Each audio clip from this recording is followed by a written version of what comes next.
Bonjour à vous, bienvenue pour cette conférence de presse sur les comptes semestriels du premier semestre 2022. Merci à ceux qui sont présents ici aujourd'hui et à ceux qui sont en ligne directement connectés sur cette présentation. On va vous présenter les résultats. Donc tout d'abord quelques faits marquants. Le fait marquant de ce premier semestre, c'est la prise de commande, une prise de commande exceptionnelle pour la société puisqu'il cumule les contrats Rafale à l'export et en particulier celui des Émirats Arabes Unis pour 80, mais aussi la Grèce pour 6 avions supplémentaires et une reprise forte des commandes de Falcon avec 41 Falcon commandés ce semestre. Au même moment, la difficulté nouvelle, c'est la difficulté issue des crises que vous connaissez, qui crée une certaine complexité dans la supply chain et une pénurie aussi de main-d'œuvre que l'on peut voir chez nous, mais aussi dans l'ensemble des sociétés qui contribuent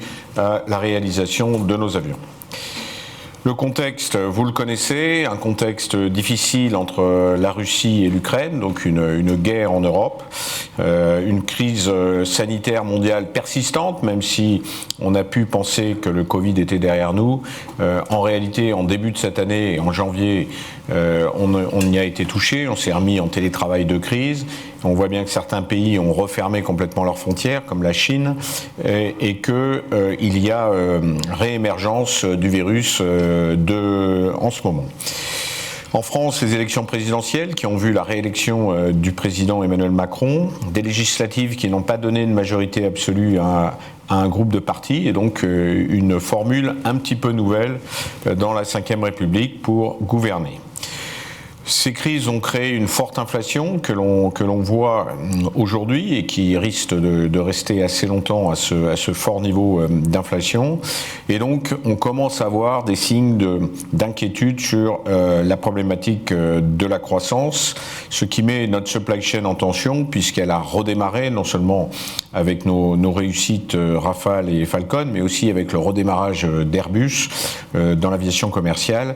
Le ramp-up est donc à nouveau le sujet, et après 2 ans de quoi qu'il en coûte en France, ce retour au travail intensif est un petit peu difficile, d'autant qu'on a des pénuries dans un certain nombre de sujets, de matières, et que l'énergie va aussi peser sur la problématique à la fois de supply chain et sociale de par l'inflation. Donc un environnement complexe. En ce qui concerne la crise en Ukraine, donc dès que les sanctions ont été décidées par l'Union européenne et par les États-Unis et par d'autres d'ailleurs, immédiatement nous nous sommes conformés à ces sanctions et donc nous avons appliqué à Dassault et à nos sous-traitants la problématique de ces sanctions, ce qui se traduit par le gel de nos implantations en Russie. On avait un bureau à Moscou dans le domaine civil, Falcon. On avait une filiale de Dassault Falcon Service pour soutenir les avions localement Falcon qui opéraient et qui opèrent en Russie. Et on a arrêté toute activité commerciale de vente d'avions dans ce pays-là. Voilà. On doit subir aussi les contre-sanctions sur un certain nombre de matières qui nous touchent nous et notre supply chain. Justement, les risques de la supply chain, j'en parlais avant, crise de 2020 dans le Covid, crise qui a perduré en 2021, crise de Russie et d'Ukraine, des nouvelles chaînes d'approvisionnement à mettre en place, risque fort sur les composants électroniques, durement touchés par la crise Covid et qui pourrait l'être si une crise s'étendait à d'autres domaines du globe. Bref, on a tous du mal à trouver les bons composants électroniques et ceci est une inquiétude.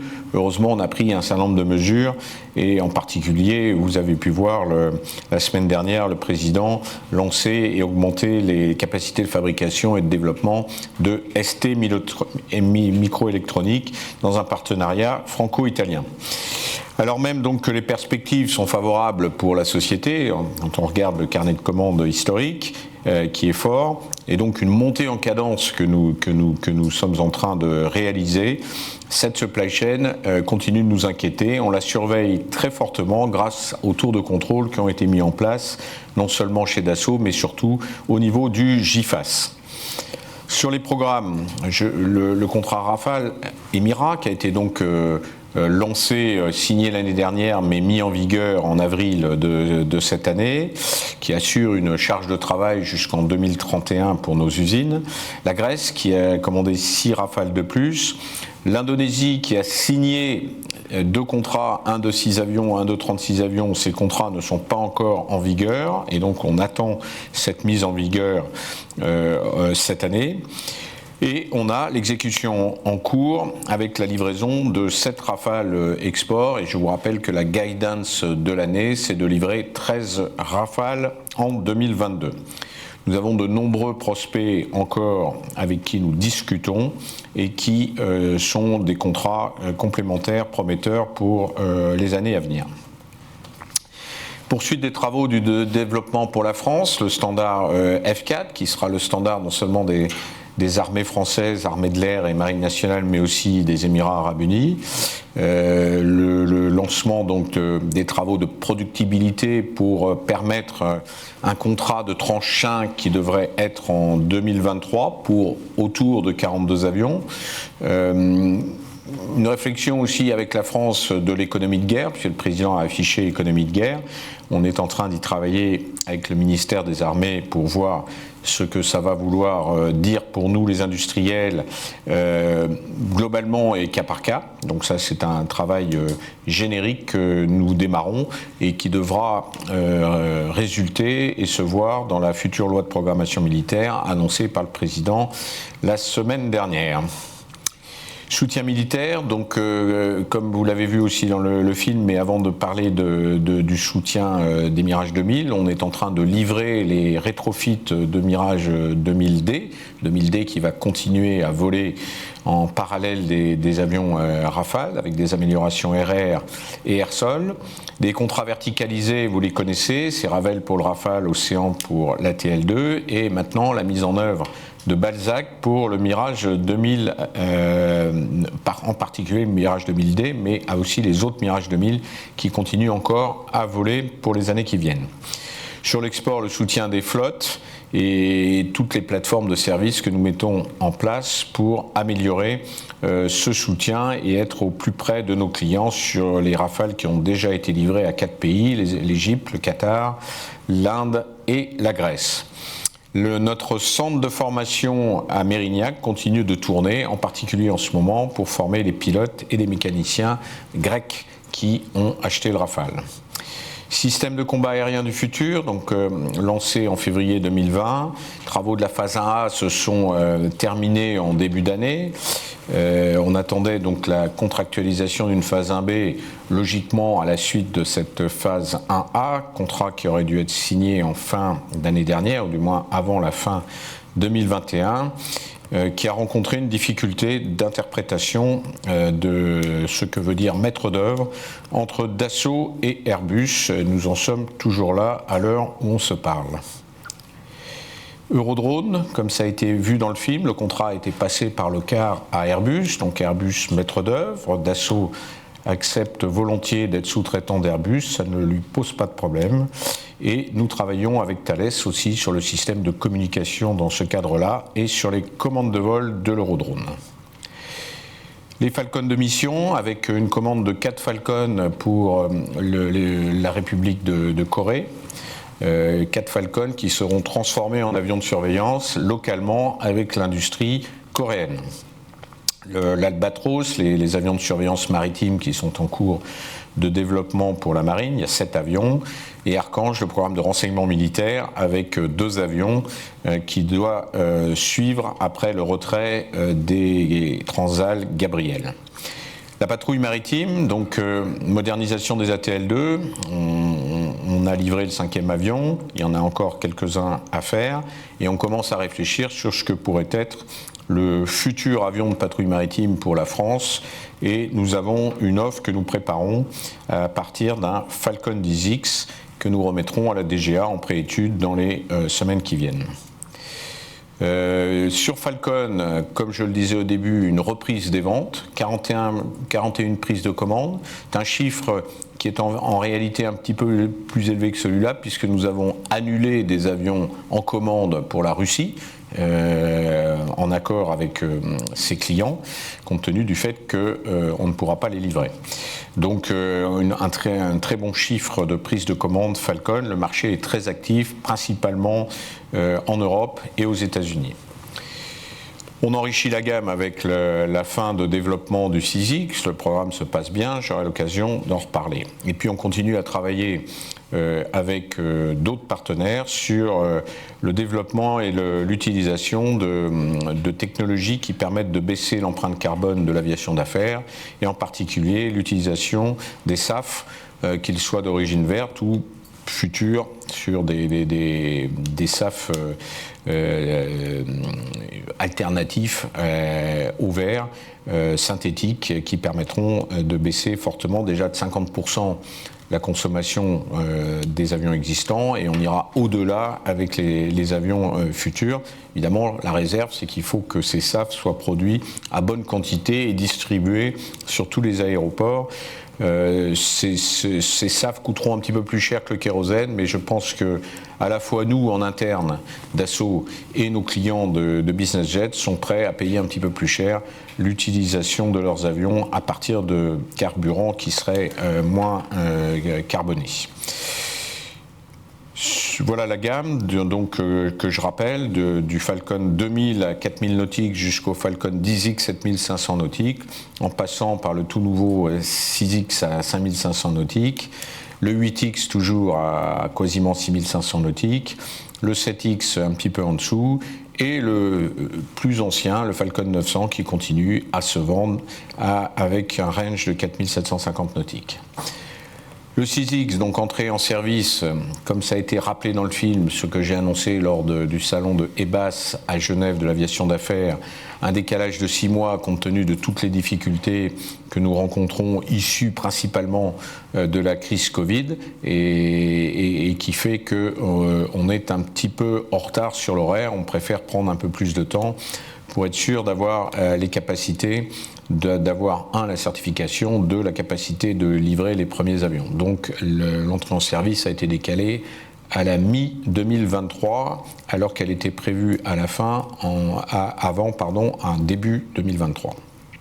L'avion finalise un World Tour, il vient de faire quasiment le tour du monde, en passant par l'Asie lointaine, les États-Unis, un petit peu partout en Europe. C'est un World Tour qui permet de montrer l'avion à nos clients sur place, mais surtout à tester l'avion en conditions opérationnelles, avec toute une équipe à bord qui est capable de voir tous les petits défauts de jeunesse de l'avion et de les corriger avant qu'on livre les premiers avions à mi-2023. On est en pleine montée en cadence industrielle. C'est l'avion numéro 4 qui était EBAS, mais on a déjà les premiers avions de série en cours d'aménagement à Little Rock pour ce qu'on appelle la completion.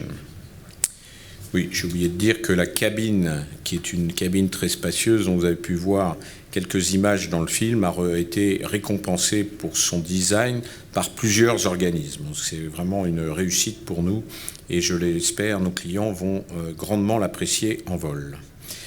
Falcon 10X, on continue son développement, d'entrée en service toujours prévu fin 2025, avion à très long rayon d'action, donc pour nous c'est l'arrivée de ce type d'avion dans notre gamme d'avions, où on n'était pas avant. On en profite pour développer un nouveau cockpit. On a un certain nombre d'innovations technologiques comme les voilures en carbone. Tout ça vous a déjà été présenté. Là aussi, la cabine sur laquelle on insiste beaucoup en termes de confort, puisque ce sont a priori des vols longs, puisque c'est un ultra long range. Un design qui a déjà commencé à recevoir un certain nombre de récompenses grâce en particulier aux maquettes grandeur 1 que nous avons fabriquées et que nous baladons tout autour du monde pour que nos futurs clients puissent déjà se rendre compte du côté agréable et du côté efficace que cette cabine aura une fois que l'avion sera en vol. L'avancement du programme, donc on a fini les essais en soufflerie, on a commencé à produire les premières pièces du Falcon 10X. Le programme de développement du moteur, le Pearl 10X, se passe très bien, avec déjà plus de 1000 heures d'essais. Donc, pour l'instant, nous sommes assez satisfaits du développement. Bien sûr, c'est un planning ambitieux. Là aussi, les difficultés du Covid nous ont empêchés de travailler comme on le fait d'habitude en plateau intégré à Saint-Cloud avant que chacun retourne dans sa société faire les développements ad hoc. Donc, toutes ces difficultés des années 2020 et 2021 se ressentent fortement sur le planning, mais pour l'instant, on est ambitieux et on reste sur ce planning de fin 2025. Sur la prévente Falcon, donc le support Falcon, on a repris le tour du monde de ce qu'on appelle les séminaires en présentiel, c'est-à-dire ça permet à nos clients de se tenir au courant des dernières nouveautés en matière de soutien, en matière de capacité d'amélioration des optimisations de vol de Falcon, enfin tout un tas de publications que l'on fait, mais qu'il est plus facile d'expliquer quand on a les clients en présentiel. Donc c'est toujours très populaire. Et donc la reprise de ces séminaires est une bonne chose pour voir des visus nos clients. On est en train de déployer un SAP mondial pour une gestion mondiale. Vous savez qu'avant on avait une gestion en France pour la partie est du monde et une autre aux États-Unis dans notre filiale Dassault Falcon Jet pour les États-Unis et l'ensemble de l'Amérique du Sud et Canada. Et donc on a souhaité réunir ça pour faciliter la vie de nos clients. C'est pas si simple de fusionner deux systèmes existants, donc ça a rencontré quelques petites difficultés qui ont gêné nos clients, mais on est en train de corriger cet ensemble. Il y a des bonnes choses et de temps en temps il y a des difficultés. Il faut aussi pouvoir en parler. Le réseau de stations-service, il a souffert par le Covid. Et une partie de ce réseau souffre à cause de la crise russe, puisque un certain nombre d'avions russes étaient soutenus, en particulier en Suisse, par notre filiale TAG Maintenance Service. Donc ça reste une difficulté, puisqu'ils n'ont pas retrouvé le niveau d'activité qu'ils pouvaient avoir en 2019. À partir de cette présentation très générique, en complément du film, je passe directement au résultat, donc une prise de commande exceptionnelle pour un premier semestre 2022 avec 127 avions commandés, 41 Falcon, 86 Rafale, donc en forte hausse bien sûr, 21 Falcon livrés, 21 avions livrés, 14 Falcon et 7 Rafale conformément à nos prévisions. Et donc ceci porte le carnet de commande à 247 avions, 82 Falcon, 125 Rafale à l'export et 40 Rafale France. 40 Rafale France sont les 28 de la 4T2, plus les 12 en remplacement des avions d'occasion qui sont partis en Grèce. En termes de chiffres, donc ça fait cette prise de commande historique de 16,3 milliards d'euros. En termes de chiffre d'affaires, un chiffre d'affaires équivalent à l'année dernière de 3,1 milliards, conforme à nos prévisions, et donc un carnet de commandes consolidé qui passe à 34,1 milliards, avec, vous voyez, un fort pourcentage du Rafale Export, puisqu'on est à 65% du carnet avec le Rafale Export, 22% pour le Rafale France, attendez, je me trompe, 13% pour 22% pardon, pour le Rafale France, c'est les 40 Rafales dont je parlais, et 13% pour le Falcon, puisque ça c'est le carnet cumulé et que les Falcons se livrent plus rapidement que les Rafales. Vous voyez sur le chiffre d'affaires, le pourcentage est un petit peu différent. Vous avez un fort pourcentage toujours du Rafale, puisqu'on livre pas mal de Rafale à exportation. 22% aussi pour la France, mais un petit peu plus élevé pour les Falcon, avec 31%, qui traduit bien le niveau d'activité dans la société entre France, Export et Falcon. Un effort autofinancé toujours très important, puisqu'on cumule le 6X et le 10X, et que le 10X est en train de monter en puissance, donc 278 millions en évolution à la hausse par rapport à l'année dernière. Et à la fin de l'année, on aura un niveau d'autofinancement un petit peu plus élevé que celui de 2021. Thales a clôturé ses résultats aujourd'hui, comme nous, mais ne communiquera demain, donc je vais être très rapide, mais comme leurs comptes sont dans les nôtres, juste j'irai rapidement à l'EBIT, 891 millions d'euros, soit 10,8% du chiffre d'affaires, pour un résultat net de 726 millions d'euros, soit 8,8% en net, donc en augmentation par rapport à l'année dernière, ce qui nous permet, nous, d'avoir la part de Thales que nous mettons pour produire le résultat net. Donc le résultat proprement dit, chiffre d'affaires donc de 3 milliards 098 en quasiment identique à l'année dernière, un résultat opérationnel à 200 millions d'euros, qui fait une marge opérationnelle de 6,5% en augmentation de 0,9% par rapport au premier semestre 2021, résultat financier équivalent, donc Thales. Le pourcentage de Dassault dans Thales nous permet de consolider 183 millions sur le résultat net, des impôts à peu près du même niveau que l'année dernière, et ce qui nous fait une marge nette de 318 millions d'euros, soit une marge nette de 10,3% en nette hausse par rapport à l'année dernière. Une trésorerie forte, 6,3 milliards d'euros. Nous sommes bien abondés par les contrats exportation du Rafale qui enrichissent cette trésorerie. La guidance est inchangée, donc on prévoit toujours de livrer 13 Rafale et 35 Falcon en 2022, avec un chiffre d'affaires 2022 légèrement en baisse par rapport à 2021, comme on l'avait annoncé au début de cette année, et ceci malgré les difficultés de pénurie et de matières qu'on espère pouvoir maîtriser cette année. Voilà ce que je voulais vous dire pour ces résultats avant de passer à la traditionnelle séance de questions-réponses.